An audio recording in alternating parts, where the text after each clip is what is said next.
The live TV, सच सबसे आगे। दोस्तों, अडानी का जो मामला है वो थमने का नाम नहीं ले रहा है। ये हालत हो चुकी है कि गौतम अडानी जो दुनिया के तीसरे नंबर के सबसे अमीर आदमी बन गए थे बहुत कम समय के अंदर, वो आज की तारीख में टॉप 10 रही अमीर आदमी जो लोग हैं दुनिया के, उससे तो बाहर हुए ही उस सूची से, बल्कि 15वें नंबर तक जा पहुंचे हैं। लगातार जो नुकसान हो रहा है, आज का नुकसान आप सुनिए, कल का नुकसान जो हुआ है उसको सुनकर आप दंग रह जाएंगे। और साथ में जो उन्होंने एफपीओ, अपना जो एफपीओ लॉन्च किया था, उसको भी 20,000 करोड़ के एफपीओ को वापस लेना पड़ा है। वो सारी की सारी चीजों ने शेयर बाजार में भी हंगामा खड़ा किया हुआ है और कई सवाल मोदी सरकार पर भी खड़े कर दिए हैं। द स्पेक्टेटर इंडेक्स ने जो जानकारी दी है वो ये है, ब्रेकिंग, उन्होंने कहा है net worth of Indian billionaire Gautam Adani falls by $13 billion in a single day. एक दिन में भारतीय अरबपति गौतम अडानी की जो आमदनी है, जो नेटवर्थ है, बल्कि जो नेटवर्थ है वो $13 बिलियन से गिर गई है।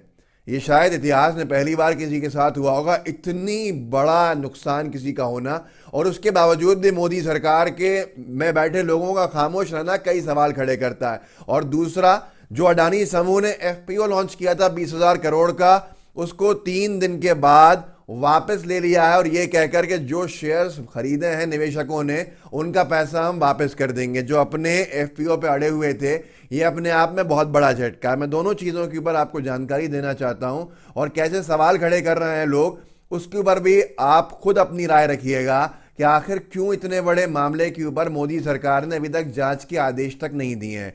सबसे पहला यह है कि एक व्यक्ति जो दुनिया का तीसरा सबसे बड़ा आदमी बना पैसे के मामले में पिछले कुछ वक्त के अंदर, बहुत कम अल्प समय में, वो आज की तारीख में 5-6 दिन में तीसरे स्थान से 8वें, 8वें से 9वें, 9वें से 12वें और 12वें से 15वें स्थान तक जा पहुंचा। लोगों का कहना है इसके भी आगे उनका मामला जाएगा। मुकेश अंबानी जो उनके बाद आते थे अब पैसे के अंदर, वो उनसे ज्यादा हो गए पैसे वाले। एक दिन के अंदर $13 बिलियन, ये बहुत बड़ा अपने आप के अंदर आंकड़ा है, इससे गिरना।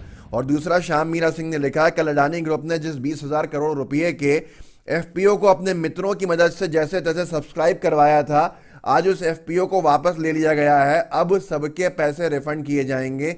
लगता है पूरी ही नैया डूब गई है आम जनता के साथ फ्रॉड करने वाले की। एफपीओ, बहुत से लोग सोच रहे होंगे क्या होता है। एफपीओ असल में वो होता है जब कंपनी एक्स्ट्रा शेयर्स इशू करती है, अपने एग्जिस्टिंग शेयर्स से ज़्यादा और आगे के आंकड़े के शेयर्स जारी करे जाते हैं और निवेश लाने के लिए कंपनी में। ये वो कंपनीज करती हैं जो ऑलरेडी लिस्टेड कंपनीज हैं, जिनके शेयर्स ऑलरेडी मार्केट में बिके हुए आईपीओस के माध्यम के से। अब वो अपना निवेश बढ़ाने के लिए नए शेयर्स लॉन्च करते हैं मार्केट में, और उस सब के प्रोसेस को, ये सादा जबान के अंदर है, लेमन लैंग्वेज के अंदर है, एफपीओ का प्रोसेस होता है। तो अडानी समूह ने 20,000 करोड़ का एफपीओ लॉन्च किया था, जिसमें उनका दावा था कि ये सब्सक्राइब हो जाएगा। पहले आम जनता के बीच में जब सब्सक्रिप्शन नहीं हुआ, खरीदा नहीं गया, तो बड़े बड़े उद्योगपतियों का नाम आया, फिर अबू धाबी के, यूएई के एक फर्म का नाम आया, और उसके बाद उन्होंने साफ तौर पर घोषणा कर दी अडानी समूह ने कि हम ये सारा पैसा वापस करेंगे और हम इस एफपीओ को रद्द कर रहे हैं। विजय शंकर सिंह ने इसके ऊपर लिखा है, आईपीएस रिटायर्ड है। अडानी समूह ने प्रेस विज्ञप्ति जारी कर कहा है कि अडानी एंटरप्राइजेज लिमिटेड एईएल के बोर्ड ने अभूतपूर्व स्थिति और मौजूदा बाजार में उतार चढ़ाव को देखते हुए एफपीओ की आय लौटाकर और पूर्ण किए गए लेन देन को वापस लेकर अपने निवेशक समुदाय के हितों की रक्षा करना है। बोर्ड इस अवसर पर हमारे एफपीओ के लिए आपके समर्थन और प्रतिबद्धता के लिए सभी निवेशकों को धन्यवाद देता है। अंग्रेजी में जारी किया था, इसका हिंदी अनुवाद है, और जो शाम ने लगाया है वो लगा दीजिएगा यहाँ पर उस दोनों स्क्रीनशॉट्स को। वही इनका स्टेटमेंट है जिसको मैं हिंदी में अनुवाद करके पढ़ रहा हूँ। बोर्ड इस अवसर पर हमारे एफपीओ के लिए आपके समर्थन और प्रतिबद्धता के लिए सभी निवेशकों को धन्यवाद देता है। एफपीओ के लिए सब्सक्रिप्शन कल सफलतापूर्वक बंद हो गया। पिछले सप्ताह स्टॉक में उतार चढ़ाव के बावजूद कंपनी के व्यवसाय और प्रबंधन में आपका विश्वास बेहद आश्वस्तकारी और विनम्र रहा है। लोग पूछ रहे हैं कैसा विश्वास रहा है? जब शेयर बाजार बजट के दौरान उठा था, हर कंपनी के शेयर ऊपर गए थे, तो अडानी समूह की हर एक कंपनी के शेयर नीचे चले गए थे। लेकिन एक महत्वपूर्ण सवाल इसके अंदर बनता है। सवाल पूछा है वैभव वर्मा ने, एक ट्विटर यूजर है, इस सब के ऊपर कि कैसे अडानी समूह ने अपना सब्सक्रिप्शन रद्द कर दिया और पैसे वापस लौटाने वाला है। उनका कहना है वैभव का, सर मान लेते हैं कि अडानी ग्रुप अगले 7 दिन में पैसे वापस कर देता है, लेकिन अगर उन पैसों पर इंटरेस्ट नहीं पे किया गया then who will be in profit, कौन प्रॉफिट में रहेगा इवन विदाउट डूइंग एनीथिंग, बिना कुछ किए. Even if 7 days are too less, but for amount as big as 20,000 CR, interest will be huge. भले ही 7 दिन बहुत कम हो, लेकिन 20,000 करोड़ रुपया जो आपके पास पहुंचा है उसके ऊपर इंटरेस्ट प्रतिदिन का बहुत बड़ा है. क्या यहां पर भी कोई गेम हुआ है? ये सवाल है. सवाल इसलिए भी खड़े हो रहे हैं क्योंकि LIC को लेकर सवाल किए गए थे कि LIC का इतना बड़ा अमाउंट क्यों निवेश के तौर पे इन्वेस्ट किया गया, और उसके बाद LIC जैसी प्रॉफिट मेकिंग फर्म को क्यों इतने बड़े दाव पे, उनको इतने बड़े बारूद के ढेर पे बैठाया गया. लेकिन उससे ज़्यादा हैरानी की बात यह है कि जब ये पूरा स्कैम खुला, या जो भी कह लें इसको, जो पूरा विवाद खुला, उसके बाद जब शेयर लुढ़क रहे थे तब भी 300 करोड़ रुपया पिछले 2 दिन में LIC का इन्वेस्ट हुआ. किसके इशारे पे हुआ, ये पुनीत कुमार सिंह पूछ रहे हैं. LIC के 16,000 करोड़ के झटके में डूब गए. इसके बाद LIC ने पिछले 2 दिनों में 300 करोड़ रुपये और इन्वेस्ट किए हैं. आखिर किसके कहने पर LIC ने यह कदम उठाया होगा, ये बड़ा सवाल है. बड़ा सवाल इसलिए है क्योंकि आज लोग सवाल पूछ रहे हैं कि आखिर ऐसा किसके इशारे पे किया जा रहा है. सुप्रिया श्रीनेत कांग्रेस की प्रवक्ता है और पहले इकोनॉमिक टाइम्स के अंदर पत्रकार भी रही हैं, इस संबंध में काफ़ी जानकारी रखती हैं. उन्होंने ट्वीट किया है, अडानी ने तो FPO कैंसिल कर दिया. पर बड़ा सवाल यह है कि SBI और LIC इसमें निवेश क्यों किया जबकि पूरे ग्रुप के स्टॉक नीचे थे.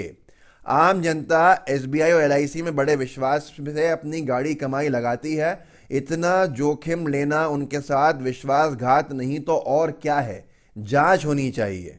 जांच के ऊपर इन्होंने सवाल खड़ा किया है, लेकिन उससे बड़ा विषय यह है कि जांच क्यों नहीं की जा रही है. जांच क्यों नहीं की जा रही है और जांच किसके कहने पे नहीं की जा रही है, ये सवाल खड़ा होता है.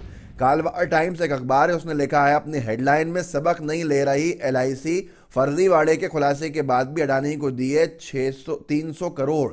ये अपने आप में बड़ा मामला है. शाम लिखते हैं, हफ्ते भर में अडानी दुनिया के 30वें नंबर के अमीर से 15वें नंबर पर आ गए. सबको मालूम है गड़बड़ है, हजारों करोड़ की मनी लॉन्ड्रिंग और ब्लैक मनी का मामला है, लेकिन नरेंद्र मोदी जी ने ED की जांच का आदेश नहीं दिया. मोदी से ज्यादा बिकाऊ, ये शाम लिखते हैं, मोदी से ज्यादा बिकाऊ, लालची और नैतिक भ्रष्ट प्रधानमंत्री नहीं देखा. आगे लिखा है, बिकाऊ को बिकाऊ कहना असभ्य नहीं है, बिकाऊ को बिकाऊ ना कहना असभ्य है. बड़े सारे आरोप लग रहे हैं, सरकार खामोश है. आज निर्मला सीतारमण जी ने कल जिस तरह से बजटरी स्पीच में अपने कई तरह की बातें करी, उसके बावजूद भी LIC को लेकर, SBI को लेकर, जिसमें भारत के आम नागरिकों का विश्वास बना रहे, कोई बात नहीं कही.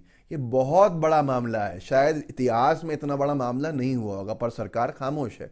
सरकार की मंशा पर सवाल खड़े होते हैं. हो सकता है अडानी जी बेकसूर हों, लेकिन सरकार जांच क्यों नहीं करा रही है, ये बड़ा सवाल खड़ा करता है इन सारी बातों के ऊपर. इस वीडियो को आगे बढ़ाइएगा, व्हाट्सएप ग्रुप से शेयर कीजिएगा, साथ में लाइव टीवी को सब्सक्राइब जरूर कीजिएगा. जय हिंद, जय भारत.